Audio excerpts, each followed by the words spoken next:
Hi, Uncle Bob here. The second gem in this series is the first part of Dying Light. You can find out what this game is about and what I didn't like about it in this video. The game was released on January 26, 2015 and has been very well received so far. Unfortunately, this title did not receive as many awards as Half-Life 2. This is surprising, as many people rate this production as a 10, and in the end, it didn't receive any awards. On the other hand, the competition was crashing, as it was the year of The Witcher 3 and Metal Gear Solid 5. The game tells the story of Mr. Crane, who landed with a parachute in the middle of a city overrun by zombies. His task is to recover stolen data, which in the wrong hands could be the greatest threat to all of humanity. The mission does not start very well. In the first few seconds, he is attacked by bandits, and a moment later he is bitten by a zombie. So in addition to the mission he has to complete, he also has to deal with the effects of the bite. We begin our adventure in a building, where we meet the survivors, accept tasks and catch our breath from the danger outside. This is our base. Graphically and by today's standards, the game looks nice. The city is full of details, papers are scattered around, leaves are flying, and there are wrecked cars everywhere. The neighborhood is really detailed. There is no sterility on the streets, you can almost smell the stench of alleys and corpses. The sound design is also top-notch. Music, zombies moaning, weapons hitting corpses, no complaints. Of course, we move around the city on foot, climbing onto roofs, cars, poles and anything else that stick out above the ground. The parkour elements are awesome. The character grabs the edges and jumps between buildings like a monkey. It's a great gameplay element, not seen in zombie games before, and it gives the game incredible smoothness. Outside our main building, we can unlock hideouts in the city. There we can catch a break from sneaking between groups of zombies. We look for them especially at night, seeking them like salvation, because after dark we are screwed. The aggression of undead is sky high. They are fast and they hit like lightning. There is no stress-free parenting at night. If you dare to lean out of your shelter, you have a good chance of dying. But on the other hand, the reward is also cool. For every moment you are being chased, you get a significant bonus to your experience. So we go from task to task, gain new skills, better weapons and start to feel like we are getting the hang of this whole mess. That we are somebody.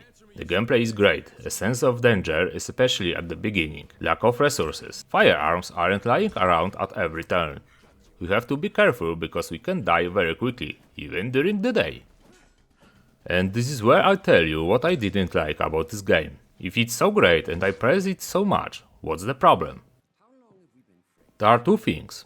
The first is the plot. I'm probably about to see people with pitchforks outside my window. But I think the plot is stale, naive and therefore uninteresting. And it's all because of one detail at the very beginning. I'm talking about trust in the main character, in us. A guy fell from the sky on a parachute. One of the people in a tower is dead by him. No one knows him or what he's doing here. But that doesn't bother anyone, because he's immediately called to the boss and is the only person who can resolve the crisis. We are immediately given the mission to obtain a vaccine. Sorry, but for such an important matter, on which the lives of everyone in my community depend, I wouldn't send someone I don't know, who raises more questions and doubts. And certainly not by himself. For example, in the first part of Gothic, when we arrive under the dome, as newbies we are treated like dirt. No one respects us. And the task we are given is something like bring me a few bucks for my soup. In Dying Light I missed that at the beginning, building your reputation from scratch. Some kind of introduction to get into the swing of things and win a favor of people who have been stuck in this hell for who knows how long. And literally in the next mission, the boss sends us to meet the leader of enemy armed gang to get some medicine. A stranger who we don't know if we can trust. With a scenario like this, I was unable to empathize with this world. I was completely indifferent to the fates of the characters I encountered, and their problems seemed like boring dramas. Overnight, we become these people's savior who literally fell from the sky. Everyone trusts us, confides their secrets to us, and we carry out extremely important tasks. And if that's how it is, I'm curious how they managed to survive until now. There is no task force that we would have to buy our way into, with a series of assignments in order to gain respect in the neighborhood, and later get important tasks. Meanwhile, it looks like this. Hi, you are the new guy. I've heard about you. Listen, I don't have time. The situation is tense. Go and turn on the power for us. We don't want to move our asses even though our lives depend on it. And on your way back, bring 3 boxes of vaccine on your back. What? Do you want someone to help you? No way. I'm having a panic attack. And Jade is gossiping in the next building. Help us, Mr. Crane. You are our only hope. Zero immersion, zero interest on my part. I waited eagerly for the end credits, so I could put this production away and never come back to it. But wait a minute. If I praise the gameplay so much, why not ignore the plot and just enjoy the exploration and progression? Good question, and that's what I did. But only until I unlocked the grappling hook. The first 10 minutes? Awesome, great stuff, I'm like Spider-Man. However, I quickly got bored with it because I realized that the parkour elements, as great as they were, had just become irrelevant. You can hook your rope anywhere. A tall building with a chest on the roof? Whoosh, and we're there. Zombies surrounding us? Whoosh, and we are on the balcony of the next street. The boredom emanating from the plot instantly spilled over the polished exploration part.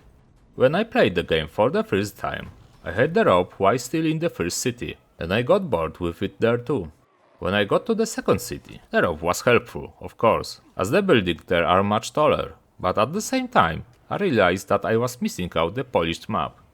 And here another question probably arises. Why did you use the grappling hook? Well, because I had already become bored with the game and just wanted to finish it as quickly as possible. When I launched the game for the second time, I quietly hoped that the gameplay would draw me in again, that I would enter this war ignoring the plot and complete the game without unlocking the grappling hook.